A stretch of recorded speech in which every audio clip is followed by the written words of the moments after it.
Сайн байцгаана уу? Өнөөдөр би та бүхэндээ дэлхийн хамгийн алдартай, мөн дэлхийн хамгийн их борлуулалттай Ирланд виски болох Джеймсон вискийн талаар ярих гэж байна. Джеймсон вискийн анх 1780 онд үүссэн түүхтэй бөгөөд одоо ч гэсэн дэлхийн хамгийн алдартай Ирланд виски хэвээрээ байна. Джеймсон вискийн бусад вискинээс ялгарх маш том давуу талтай. Тэр нь Шотланд виски 2 удаа нэрдэг бол Ирланд вискийн 3 удаа нэрдгээрээ маш том онцлог юм. Энэ ямар чанарыг өгдөг вэ гэхээр тухайн бүтээгдэхүүнд илүү зөөлхөн, илүү гүн гүнзгий, таламжтай чанарыг бий болгодог юм. Мөн CRM компани энэ жил Джеймсонгийн Black Barrel төрлийг шинээр нэвтрүүлж байна.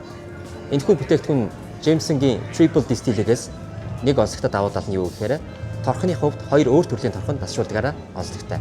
Нэгдүгээр торхон Америкийн царс модон торх, хоёрдугаар торхон Францын царс модон торхонд тасжуулдагаараа онцлогтой юм. Ингэснээр тухайн бүтээгдэхүүнээр илүү гүн гүнзгий өнгө болон гүн гүнзгий амтыг илүү баялаг болгож өгснөөрөө онцлогтой байдаг.